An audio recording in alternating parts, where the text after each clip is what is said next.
इस वक्त एक बड़ी खबर का हम रुख कर लेते हैं, जहां पर हरियाणा के रोहतक में एक दिल दहला देने वाला हत्याकांड सामने आया। बड़ा अपडेट ये है कि रोहतक हत्याकांड का मुख्य आरोपी गिरफ्तार कर लिया गया है। दिल्ली के बुराड़ी से पुलिस ने आरोपी को अपनी गिरफ्त में लिया। आपको बता दें कि अखाड़े में 5 लोगों की हत्या का आरोप इस आरोपी पर था। साथ ही 1 लाख रुपए का इनाम घोषित किया गया था। इस वारदात में 5 लोगों की जान चली गई, तो वहीं 4 लोग घायल हुए, जिनका अभी भी इलाज चल रहा है। पूरे मामले में पुलिस ने मुख्य आरोपी सुखविंदर को दिल्ली के समयपुर बादली से गिरफ्तार कर लिया है। और इस पूरे हत्याकांड पर अब हमारी खास रिपोर्ट देखिए।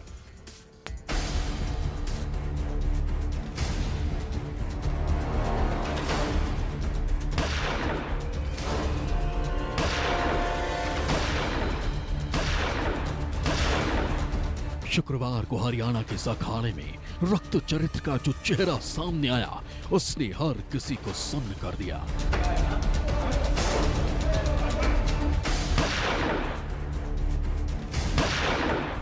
पहलवान तैयार करने वाला कोच ही किलर मशीन बन गया। ये है जाट सिंह कॉलेज का अखाड़ा। शुक्रवार शाम 6 बजे यहां चंद सेकंड में 5 लोगों की लाशें बिछा दी गई। यहां कुश्ती के कोच ने खून की ऐसी होली खेली कि हर तरफ हड़कंप मच गया। गोली लगने से प्रतीक मलिक, पूजा और साक्षी समेत 5 की मौत हो गई और कई घायल हो गए। हरियाणा के रोहतक में एक बेहद ही सनसनीखेज घटना हुई, जहां पर मामूली सी रंजिश को लेकर 5 लोगों की सरेआम हत्या कर दी गई।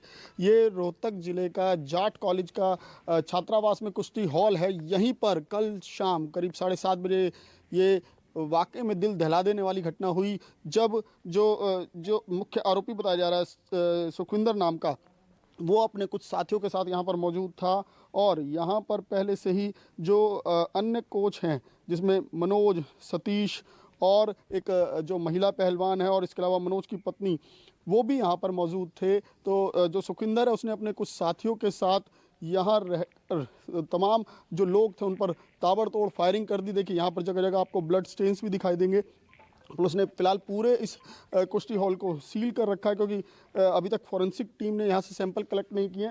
और ये बताया जा रहा है कि जो आप ऊपर बालकनी देख रहे हैं, पूरा झगड़ा इसी पर हुआ। यहीं पर सरेआम फायरिंग की जा रही थी और आसपास बड़ी संख्या में लोग भी मौजूद थे।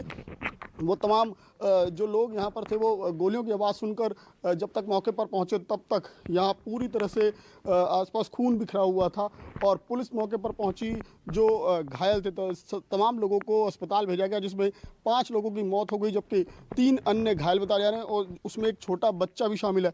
इस पूरे मामले में जो मुख्य आरोपी है, जिसका नाम आ रहा है सुखविंदर, बताया जा रहा है कि सुखविंदर की अखाड़े में कोच को लेकर कोई झगड़ा चल रहा था लगातार, और उसी को लेकर ये पूरी घटना हुई। फिलहाल पुलिस पूरे मामले की छानबीन कर रही है कि आखिर सुखविंदर ने कैसे पूरी साजिश रची, क्योंकि बताया जा रहा है कि सुखविंदर ने ही तमाम जो लोग हैं, जिसमें मनोज है और सतीश है, उनको बातचीत के लिए बुलाया था, क्योंकि सुखविंदर यहीं पर रह रहा था और उसने बातचीत के लिए बुलाया और उसके बाद उसने पूरी प्लानिंग के तहत ये हमला किया। बताया जा रहा है कि जाट कॉलेज के अखाड़े में आने वाली महिला खिलाड़ी पूजा के परिजनों ने कोच मनोज से सुखविंदर की शिकायत की थी। मृतक कोच मनोज के भाई प्रमोद के अनुसार करीब 5 दिन पहले महिला खिलाड़ी पूजा ने अपने परिवार से सुखविंदर की शिकायत की थी। शिकायत में बताया था कि सुखविंदर उसे परेशान कर रहा है और वो उस पर शादी का दबाव बना रहा है। हत्या के आरोपी सुखविंदर की शिकायत परिवार ने कोच मनोज से की। वही मनोज, जिसके अंडर में सुखविंदर को काम करना पड़ रहा था, शिकायत के बाद मनोज ने सुखविंदर कोच को अखाड़े में प्रशिक्षण के लिए आने से मना कर दिया।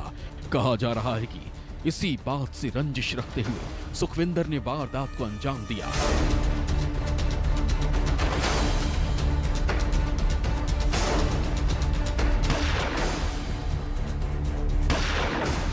देखिए, अभी तक ये फैक्ट्स क्लियर हो चुके हैं कि इसमें इस जघन्य अपराध को सुखविंदर नाम के व्यक्ति ने अंजाम दिया है और इसमें 5 लोगों की ऑलरेडी मृत्यु हो चुकी है, जिनका पोस्टमार्टम और आगे की कानूनी प्रक्रिया चल रही है।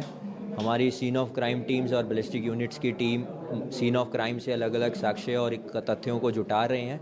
शुक्रवार शाम करीब 6 बजे मनोज अभ्यास कराने के लिए अपनी पत्नी और बच्चे के साथ जाट कॉलेज अखाड़े में आए। भाभी साथ में अपने गेम की प्रैक्टिस कर रही थी और उसके साथ उसका बेटा सरताज भी था। इसी वक्त सुखविंदर अपने साथियों के साथ पहुंचा और उसने अंधाधुंध फायरिंग शुरू कर दी और देखते ही देखते अखाड़े में लाशें बिछ गईं। हत्याकांड से पहले सुखविंदर कोच मनोज से सामान्य व्यवहार ही करता था। घटना के बाद जो जानकारियां सामने आई उससे साफ हो रहा है कि पूरी घटना की साजिश वो पहले से ही रच चुका था और वो चाहता था कि मनोज और उसके परिवार को मौत के घाट उतारने के बाद कॉलेज से निकल जाए।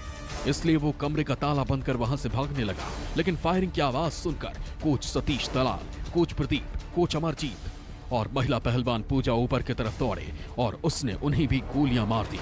रोहतक की घटना से आज हर कोई हैरान है। जिसने भी इस घटना के बारे में सुना वो नम आंखों को लेकर उस घटना स्थल तक दौड़ पड़ा। और इस वक्त मैं खुद मौजूद हूँ यहाँ पर मॉर्चरी में, जहाँ पर 5 शव इस वक्त रखे हुए हैं जिनके पोस्टमार्टम की प्रक्रिया जारी है। पुलिस बल भी यहाँ पर मौजूद है, लेकिन उनके साथ ही मौजूद हैं तमाम वो गमगीन परिवार जिन्होंने अपने अपनों को खोया है। कितने सपने देखे थे, वो तमाम सपने चकनाचूर हो गए। इस घटना में मथुरा की एक महिला पहलवान पूजा की भी मौत हुई है और पूजा के परिजन मेरे साथ हैं। पूजा करीब 1.5 साल से यहाँ पर रह रही थी। हम पूजा के पिता से पहले बात करते हैं। ये बताइए कि पूजा जब यहाँ पर आई तो क्या कहकर आई थी? क्या उसे पहलवानी का शुरू से ही शौक था? बच्चापन ते शौक हुआ, लाला जहाँ तो अखाड़े पे वो लाला संग माँ अखाड़े पे जाए लग गई, बस शुरू से शौक लग गए हो। फिर ये हमारे भैया तो कहाँ ये अखाड़े गुरु हैं शिवाले पहलवान, गोपाल आश्रम में लोग अखाड़ो है। फिर जो माटिया मथुरा में कोई ऐसी सुविधा नहीं है तो जावे तो हमने इन्हें के गुरु ने के पास यहाँ छोड़ दी ला ली। हमने कि भाई तुम गुरु अपना पढ़ाओ, जाए अपन अपने तरीका से इस तरह से आगे बढ़ाओ। तो यहाँ रोहतक में नाम ज़्यादा हरियाणा में लड़की इन्हें को पहले थी करते आ रही हैं और सुविधा है। हमारे यहाँ सुविधा नहीं। अब तो ये करीब 1.5 साल का लगो तो है गई है। अच्छा, आप पूजा के कोच रहे हैं खुद भी, तो पूजा का सपना क्या था? उससे बातचीत जो हुई जब वो यहाँ प्रैक्टिस करने लगी 1.5 साल तक, तो क्या कहती थी वो? आगे उसे कहाँ जाना था, क्या मुकाम हासिल करने थे? देखो, पूजा का सपना था इंटरनेशनल पहलवान बनना, और उसको इंटरनेशनल बनाने के लिए हमारे भी पूरे मन में अभिलाषा थी कि ऐसा हो जिससे मथुरा का नाम हो, पूरे भारत का नाम हो। और हम उसी प्रयास के साथ में हम उसको यहाँ लेकर आए, बड़े अपने मन में सपने लेकर। क्योंकि हमारे पास में यूँ तो सुविधा के नाम पर मैट का हॉल भी है, मैट भी है और मिट्टी का अखाड़ा भी है, लेकिन हमारे पास में महिला पहलवान नहीं है। महिला पहलवान न होने के कारण हमें परेशानी यही आती थी, उसकी प्रैक्टिस कराने के लिए मुझे स्वयं उतरना पड़ता था। अब मेरा वज़न 100 से ऊपर और उसका 50 kg, तो उसको मेरे से प्रैक्टिस करने में बहुत अधिक ताकत लगानी पड़ती थी, लेकिन फिर भी वो उसकी पूरी मेहनत नहीं पूरी हो पाती थी। इसी बात को सोचकर मैंने बोला कि इसके प्रैक्टिस मेरे से नहीं हो पाएगी, तो इसको क्यों ना कहीं बढ़िया अकाडमी में ले जाया जाए जिससे इसकी प्रैक्टिस हो। तो मैं यही सोचकर, मुझे यहाँ का नाम, जाट सेंटर का नाम मालूम हुआ कि वहाँ पर बहुत अच्छी व्यवस्था है, काफ़ी लड़कियाँ हैं और वहाँ पर जो कोच हैं बड़ी अच्छी प्रैक्टिस देते हैं, बड़ी अच्छा रहने की व्यवस्था है, हॉस्टल है, सब कुछ है। तो मैंने यही सोच के उसको यहाँ छोड़वा दिया। पूजा से आखिरी बार कब बात हुई थी? इससे पहले कब बात हुई थी? ये करीब वो ये नेशन जो आगरा में जो नेशनल को जब पूजा यहाँ से घर पे ही गई, तो जब पूजा फिर माते यहाँ चली आई। पूजा करीब मेरे में 15 दिन पहले। आज के 14 तारीख 12 तारीख हो गई। हाँ, 10-11 दिन रह गए। 10-11 दिन हो गए, यानी 1 फरवरी के करीब। जी बिल्कुल। जो पूजा है वो फरवरी के पहले हफ्ते में, पहले दिन में वो अपने घर गई थी वहाँ पर किसी कंपटीशन के लिए, और उसके बाद यहाँ पर आई थी। लेकिन परिवार को तब ये नहीं पता था कि अब पूजा वापस कभी नहीं लौटेगी। बताया जा रहा है कि हत्याकांड के आरोपी सुखविंदर कई दिनों से साजिश रच रहा था। वो पिछले कई दिनों से प्रैक्टिस के दौरान भी बार बार कहता था कि कुछ बड़ा करूंगा, कुछ ऐसा करूंगा कि सब उसे याद करेंगे, लेकिन किसी को अंदाजा ही नहीं था कि उसकी खुन्नस इतनी खूनी होगी। राहुल प्रकाश, न्यूज़ 24 रोहतक।